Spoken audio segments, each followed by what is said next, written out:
ప్రస్తుత పరిణామాలు చూస్తూ ఉంటే ఖచ్చితంగా పాకిస్తాన్కి భారత్కి మధ్య యుద్ధం జరిగితే భారత్ ఎలాంటి పరిణామాలు ఎదుర్కోవాల్సి వస్తుంది, అసలు ఇది ఎక్కడికి దారితీస్తుంది, ఏంటి సార్ ఇది?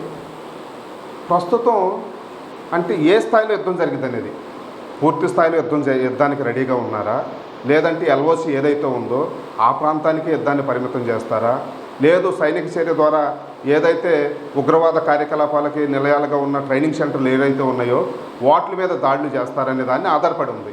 అంటే ఇప్పుడు మనం ప్రపంచంలో అన్ని దేశాలను చూస్తున్నాం, యుద్ధాలు చేస్తున్న ఏ దేశం కూడా ఒక నెల రోజుల్లోనూ 10 రోజుల్లోనూ ఎక్కడ ఆగిపోవట్లేదు.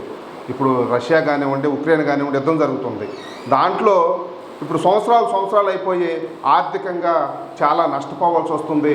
అలాగే వాణిజ్యపరంగా అనేక దేశాలతో అనేక సమస్యలు వస్తున్నాయి. అలాగే మానవులు అనేక మంది సరిపోతున్నారు, ఆస్తులు ధ్వంసమైపోతున్నాయి. అంటే ఈ యుద్ధం ఏ స్థాయికి వెళ్తుంది అనేది ఎవరూ చెప్పలేరు. అందులోనూ 2 దేశాలు కూడా అణు ఆయుధాలు కలిగి ఉన్న దేశాలు. అంతేకాకోకుండా ఏ దేశం యుద్ధం చేసినా కానీ కొన్ని మనకు సపోర్ట్గా ఉంటే కొన్ని పాకిస్తాన్కి కూడా సపోర్ట్గా ఉండే అవకాశం ఉంది. ఇది ప్రపంచ యుద్ధానికి కూడా దారితీయవచ్చు, లేదా ఏదనేది చెప్పలేము. అంటే భారత్ తీసుకునే నిర్ణయాన్ని బట్టి ఆధారపడి ఉంటుంది.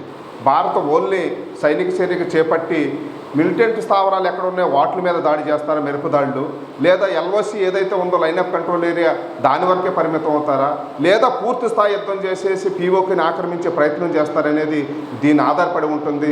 దీని ద్వారా ప్రపంచ దేశాలు ఏ విధంగా స్పందిస్తాయి, మన రాజనీతి ఎలా ఉంటుంది, ప్రపంచ దేశాన్ని ఏ విధంగా మెప్పించాలి, పాకిస్తాన్ని ఏ విధంగా ఒంటరి చేస్తాము అనే దాన్ని ఆధారపడి ఉంది. సైనిక పరంగా అయితే మనం చాలా బలంగా ఉన్నాము. ఎయిర్ ఫోర్స్ కానివ్వండి, నేవీ కానివ్వండి, ఆర్మీ కానివ్వండి, లేదా పారామిలిటరీ దళాలు కానివ్వండి చాలా బలంగా ఉన్నాం మనం. ఈ వాటిలన్నింటినీ దృష్టిలో పెట్టుకొని ఏమనేదని యుద్ధం స్టార్ట్ అయితే కానీ ఆ పరిణామాలు చెప్పలేమండి. అంటే ఒకవేళ భారత్కి పాకిస్తాన్కి మధ్య ద్వైపాక్షిక యుద్ధం కానీ పూర్తి స్థాయి యుద్ధం కానీ మీరు అన్నట్టు ఎల్ఓసి లైనప్లో యుద్ధం ప్రకటించే అవకాశం ఉంటే మనకి ఏ దేశాలు సపోర్ట్ చేసే అవకాశం ఉందంటారు? అంటే ఇప్పుడు ఒకటి, చైనా ఎక్కువగా పాకిస్తాన్ సపోర్ట్గా ఉంది.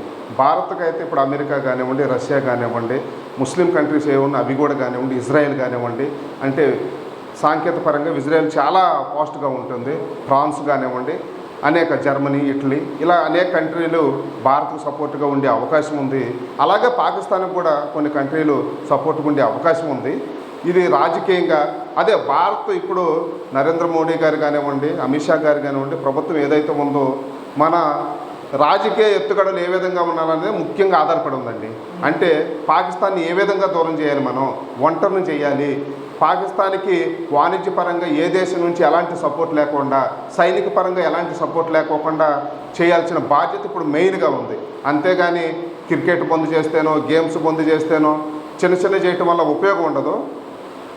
పాకిస్తాన్ని పూర్తిగా ఆర్థికంగా దెబ్బకొట్టాల్సిన అవసరం అయితే ఉందండి. అంటే ఇప్పటికిప్పుడు కనుక యుద్ధం జరిగితే భారత్కి ఎలాంటి పరిస్థితులు ఎదుర్కోవాల్సి వస్తుంది? ముఖ్యంగా భారత్కు ఉన్న ప్రాధాన్యత ఏంటండి? అసలు భారత మిలిటరీకి ఉన్న ప్రాధాన్యత ఏంటి?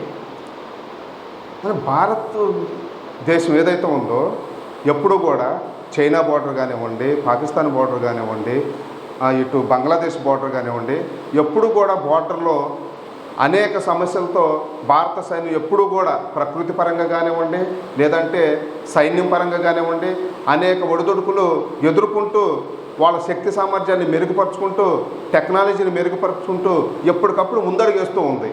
అంటే భారత్ ఏ విధంగా అంటే పాకిస్తాన్ని నిజంగా చెప్పాలంటే పాకిస్తాన్ మీద అటాక్ చేసి దాన్ని పూర్తిగా ఓడించగలిగిన శక్తి సామర్థ్యాలు భారత దగ్గర ఉన్నాయండి. చైనా కనుక మన మీద అటాక్ చేస్తే దాన్ని మన దేశం మీదకి రాకోకుండా డిఫెన్స్ చేసుకుంటూ దాన్ని ఎదుర్కోగలిగిన శక్తి సామర్థ్యాలు మన దగ్గర ఉన్నాయి పూర్తిగా చెప్పాలంటే. ఎందుకంటే పాకిస్తాన్ మీద అయితే అటాక్ చేసుకుంటూ వెళ్ళిపోయి దాన్ని ఓడించగలిగిన శక్తి సామర్థ్యాలు పూర్తిగా భారత సైన్యానికి ఉంది. చైనా కనుక మన మీద అటాక్ చేస్తే దాన్ని పూర్తిగా మన దేశం మీదకి అటాక్ రాకోకుండా డిఫెన్స్ చేసుకుంటూ దాన్ని అడ్డుకోగలిగిన శక్తి సామర్థ్యాలు భారత దగ్గర ఉన్నాయి. అలాగే భారత దగ్గర ఇంకొక అవకాశం ఏంటంటే భారతదేశానికి అనేక ప్రపంచ దేశాలు మద్దతుగా నిలిచే అవకాశం ఎక్కువగా ఉంది.